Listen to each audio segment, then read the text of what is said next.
Tonight on NewsCenter, students and faculty rally over proposed state budget cuts. A local fire company fries fish for fundraising. The Cash Flyer awards prizes to students. And a champion is crowned as other teams falter. NewsCenter starts right now.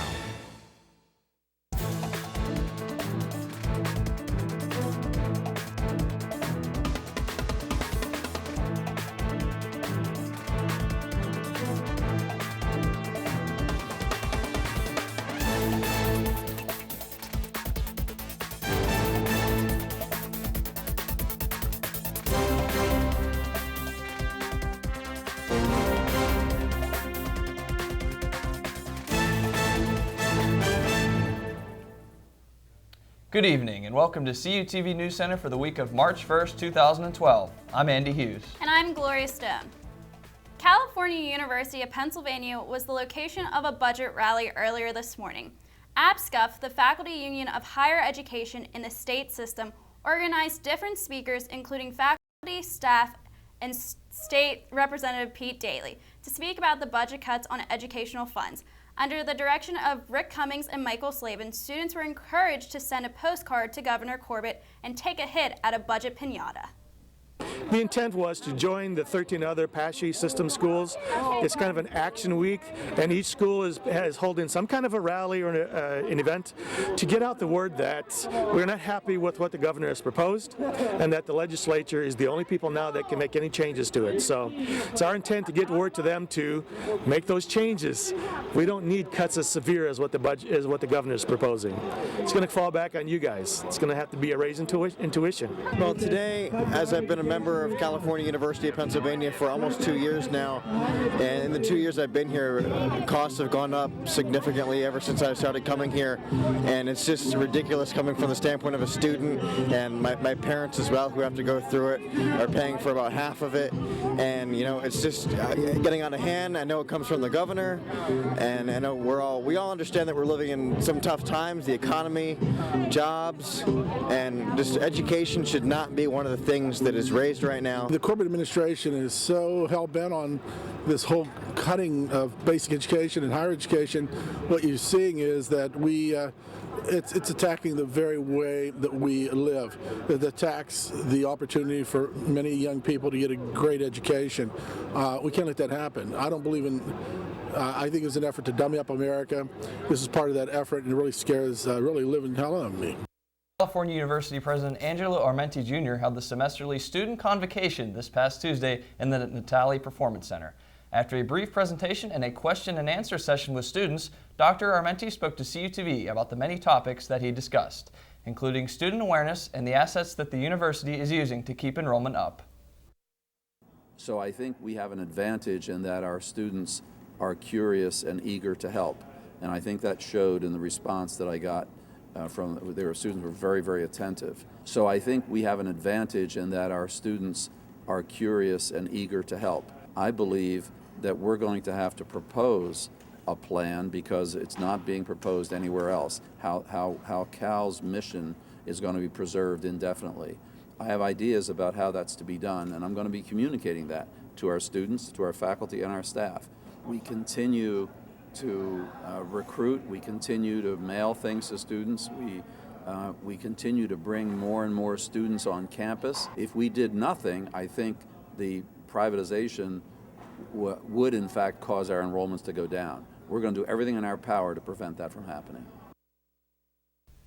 Actor Morris Chestnut recently visited the campus of Cal U Tuesday evening. In the events of Black History Month, Morris shared information on his life throughout the entertainment business. CUTV reporter Lamisha Davenport has more. Tuesday evening in Steele Hall at California University, an African-American actor named Morris Chestnut graced us with his presence discussing African Americans and the media. Morris Chestnut starred in movies such as Boys in the Hood, Like Mike, and a show called American Horror Story. While with us, he discussed his career and acting in general. He made lots of valuable statements. I think it's important for them to have, because a lot of times people don't really experience that type of adversity until they're in that type of situation. But you're going to have a lot of diverse people in the world, period, depending upon where you live, and especially if you want to pursue any type of corporate opportunity.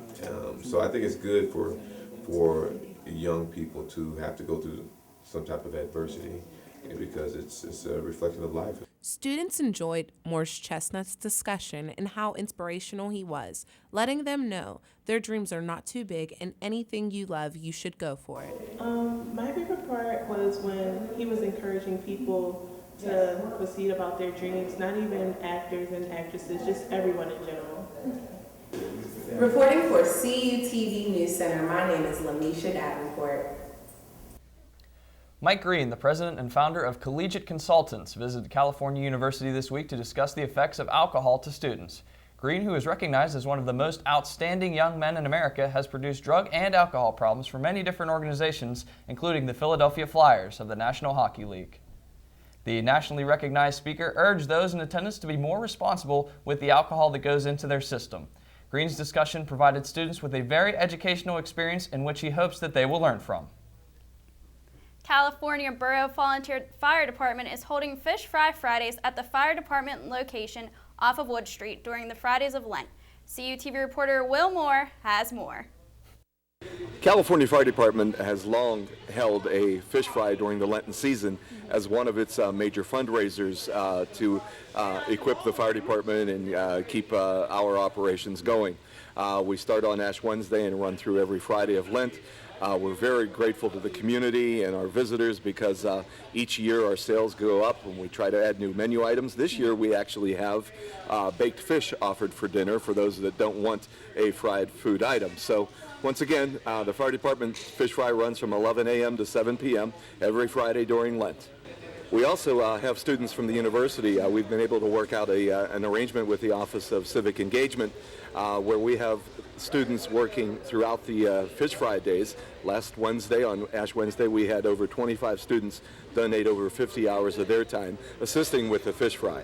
So we do want to thank our students that help out, and we appreciate their assistance in pulling this fundraiser off. Well, Andy, yesterday the weather was pleasant besides the rain, but today it's a bit bitter outside. Yeah, it is. It seems to be starting to get a little cold here, maybe getting our typical March weather, but we'll have to wait and see. I really hope not. I'm more of a spring type of person, but we never know. You never know. Find out what to expect for next week when we return with student meteorologist Dustin Snare and your weather report.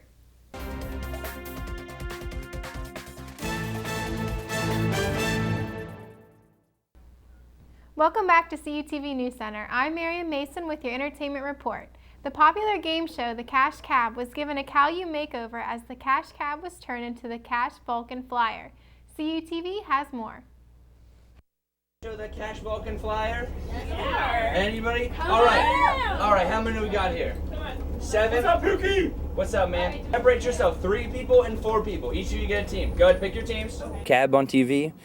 So we tried that out, gave a little test run, and then all of a sudden we wanted to make it bigger and do it on the Vulcan Flyer. Seemed like a great night. Did it seem like everybody enjoyed themselves? Yeah, it did. I've seen a few random people from the night, and they have all been excited. The one kid I saw today, and he said, "Oh, you're the guy from the bus." And yeah, that's me. Director of Parking and Transportation, Chris Johnson, has encouraged more students to continue the Vulcan Cash Flyer or other events that they can use around the campus with transportation of flyers or of all kinds of sorts of activities. And for CUTV News Center, I'm Scott Majeski. Well, we've officially heard the news of Kourtney Kardashian and boyfriend Scott Disick expecting a baby girl. The excited reality couple took to Twitter to share in the joy of the family's latest blessing. The girl is due in late spring and will be the second child for the couple, joining their adorable 2-year-old son, Mason.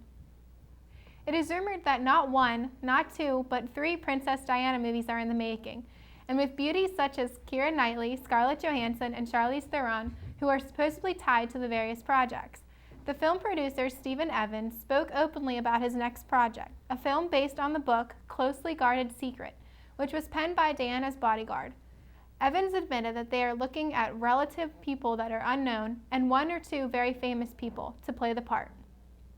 Looking at the Cal calendar, this upcoming Wednesday, a dietitian will be coming from 11 a.m. to 1 p.m. to provide students with information regarding the freshman 15, how to drop it, how to keep it off, and what causes it. Brochures on nutrition and free healthy snacks will be provided in the Natali Student Center.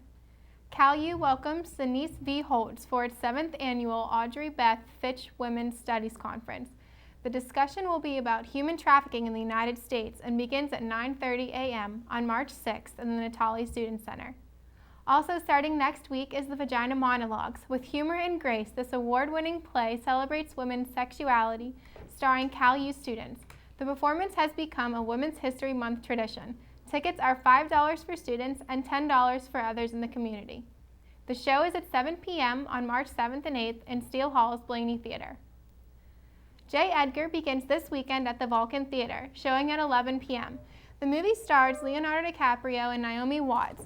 DiCaprio plays J. Edgar Hoover, the face of law enforcement for over 50 years, but behind closed doors he held secrets that could have destroyed his life, career, and image.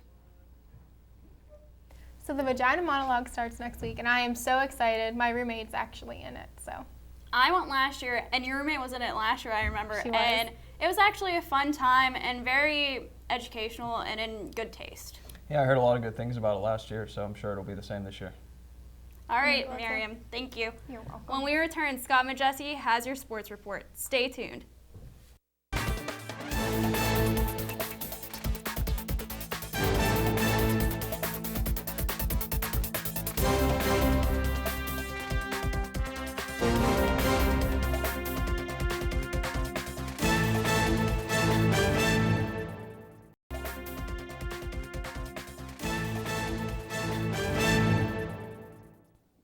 Welcome back to NewsCenter. I'm Scott Majessi with your sports report. The men's and women's basketball teams, both the number 4 seeds in the PSAC West, traveled on Tuesday for their playoff games. The men's side went up to the number 1 seed IUP, and the women's side traveled all the way up to Erie to take on the Edinboro Fighting Scots, the number 1 seed on the women's side and one of the top teams in the nation. But let's first visit the KCAC for the first matchup.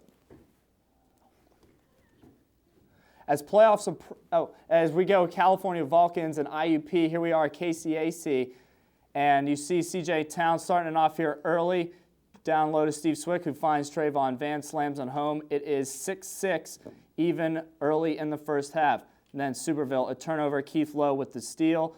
Drops it off, Van right back to Lowe, puts it right back in, and we're at a 1-point game. Later on, first half we go. Jeremy Posey to CJ Towns, right back to Posey. They're playing pitch and catch. First half still working strong as Steve Swick down low finishes it. It's a tough first half for Cal as IUP contained the lead, mainly for the 3-point game.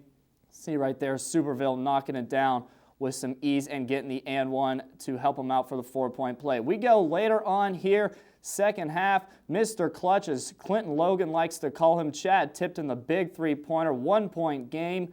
Later on, minutes to go here in the second half. Trayvon Van, the layup and in. But the MVP of the game, Julian Sanders, knocks down 4 free throws in a row to end the game. Cal loses. Their seniors, Freddie Apia, Jason Williams, Chad Tipton, Steve Swick, and CJ Towns play their final game in a Vulcan uniform. See there, Swick, Van, and Tipton, 12 points. And the freshmen, the future of this squad, in Tynell and Jeremy Posey, 11 points and 8 points respectively. Going up to Erie now on the women's side as they took on the Edinboro Fighting Scots, number 1 team in the PSAC West. And Chelsea McKnight, it was a tough one for them, but McKnight trying to keep them in it with that nice layup and in. Very tough game. Seabaum, the right Gadsden, both these two sophomores, future of this team, you could say. And then you see another freshman connection here. Chelsea McKnight getting the feed from Adamczyk. She goes over. It's just back and forth action when Kuko, another young player, over to Adamczyk. So young players looking good for California in this game. But really, Edinboro Fighting Scots all over. Danielle Luckett, though, what she does all season long, the long feed, the layup and in is good. And Amy Johns, her senior season comes to an end, ending right there. 19 points for the senior leader. And McKnight and Adamczyk having themselves 9 points each. Tough night for both men's and women's basketball teams on Tuesday night, especially for the seniors, struggling in the end. But you see Edinboro with the win, 77-58 over the California Vulcans. As playoffs approach and ended abruptly in basketball, one of CalU's more successful programs, though being a club sport, has taken a liking to the idea of adding a new trophy to the case every single year. However, for the first time It hasn't been the CHE team or the women's team in hockey, but this time it was somebody different. Go to the highlights here. The CHA team, the second team for the California Vulcans, defeat the Carnegie Mellon Tartans 8-5. And Pete Ellis would get your MVP. You see there, 4 goals, 4 assists in the tournament. That's 4 total points. Ended the season with 26 goals, 21 assists, 47 points. Zach Pennington, the senior leader, the captain, finally gets himself the trophy. 19 goals, 30 assists, 39 points on the season. And our own weatherman, Dustin Snare, having himself a good year. 2 goals, 6 assists, 8 points, and being a solid rock on defense all season long for the Cal Vulcans. Now the College Hockey East team, the top team, California Vulcans, defeated St. Vincent's over the weekend. Now they will play a 3-game series, best of 3, against Robert Morris, one of the more big-time rivalries in college hockey. See, Gleason had a hat trick last weekend, but they'll have it starting on March 2nd, March 3rd, and then if necessary, March 4th on Sunday. All those games up at the Bethel Park Blade Runners. A new sport is being introduced to Cal U's campus. You may have seen signs, Quidditch, on the campus, but this isn't a sport for the light of heart. No, the team will need more players if it hopes to compete against other highly ranked teams like local ones Pitt and Penn State. Joy Levere has more. You know, I've had people, talk to me like, oh, that's really, I thought it was just a joke that's going around Facebook. Or Team sports are a part of life here at California University of Pennsylvania. Of all the new sports introduced, Quidditch is one of the most well-known and most misunderstood.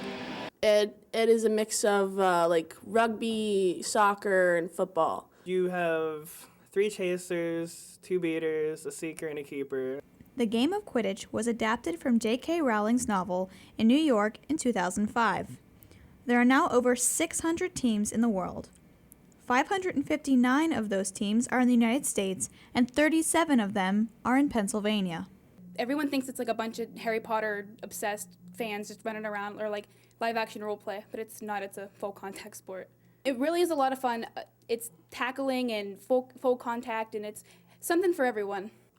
Everyone gets to tackle, so it's full contact sport. But like the beaters get the addition of like throwing dodgeballs at everybody, try to knock them off their brooms. Quidditch gives athletes a chance to stay in shape in the off-season. The club was approved on Wednesday by SAI and is currently seeking new players. For more information, you can contact Nicole Jones at JON8986@calu.edu. Reporting for CUTV NewsCenter, I'm Joy Levere. All right, thank you, Joy. Well, guys, Hines Ward's no longer a Pittsburgh Steeler. He may join the Quidditch team, or he might stay in Pittsburgh and play for the Power. Well, that would certainly be very interesting, but he meant a ton to the Steel organization, a Super Bowl MVP, probably one of the best blocking wide receivers of all time. Maybe a better time we'll see him in Canton, Ohio in the Football Hall of Fame. 14 years with the Steelers, sad to see him go, but he has a bright future, great TV personality, could be for the media one day, but Pittsburgh Power is always looking for great talent, so. Yeah, 8 more days until the opener against Cleveland Gladiators on NFL Network, so if you're a big fan, go out and see that. But yeah, Hines Ward, big news, big story. It is. All right, thank you, Scott. That will do it for this week's edition of News Center. Don't forget you can check out CUTV online anytime. You can visit our official website at sai.calu.edu/CUTV for the latest news and on-demand video. We'll see you next week.